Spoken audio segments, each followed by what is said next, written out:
tu es en train de dessiner, juste par curiosité? Ah oui, tu vois que je dessine. Je fais les coloriages de Ambivalently Yours, qui est, tu sais, l'illustratrice qui a fait la pochette de mon album.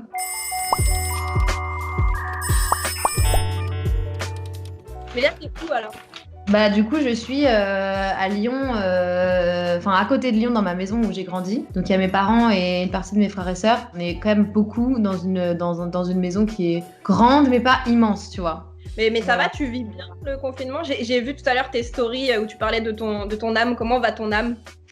Ça faisait très longtemps, mais je faisais des espèces de stories débiles où je faisais des faux unboxings de youtubeuses beauté. Du coup, j'ai fait un unboxing de mon âme et c'était totalement absurde, mais ça m'a fait du bien parce que j'ai l'impression que le fait d'avoir du temps, entre guillemets, c'est comme une excuse pour que tous les artistes se mettent à être archi productifs. Et j'ai quand même fait ce petit EP de chansons en anglais que j'ai sorti la semaine dernière. Et le reste du temps, j'essaie de pas trop me mettre la pression, quoi. J'ai lu que tu disais que tu te reconnaissais dans rien de ce que propose la société. Ça m'a vachement intriguée, cette phrase, et je voulais en savoir plus. En fait, Là, quand tu me dis ça, moi, je sais plus dans quel contexte j'avais dit ça, mais je pense direct au fait que, par exemple, ce qui concerne l'écologie, pour moi, c'est hyper important. J'essaie d'appliquer tout un tas de principes et de valeurs qui sont les miennes dans mon métier, dans mon quotidien, mais en fait, je me rends compte que c'est hyper dur parce que toute l'industrie de la musique, ben, elle est un petit peu construite sur l'inverse d'une idée verte et l'inverse d'un truc local, tu vois. Mais c'est pareil pour tout l'aspect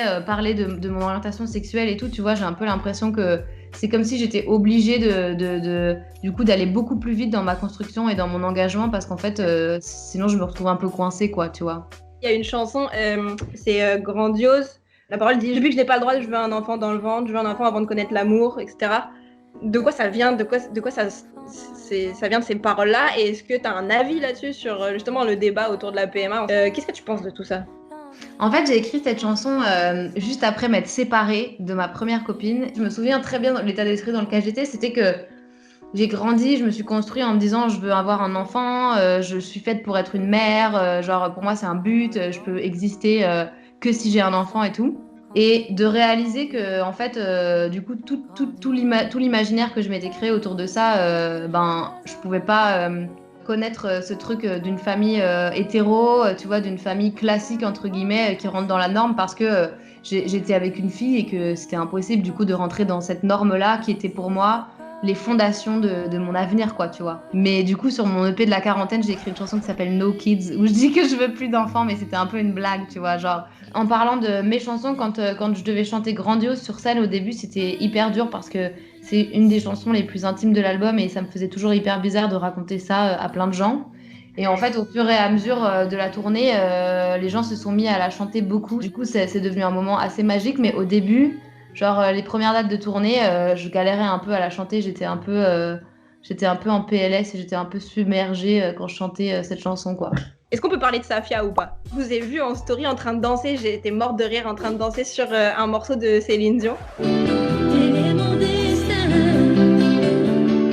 Je fais mon chemin. Ouais, Et, ouais, ouais. Mais oui, et on est confinés ensemble.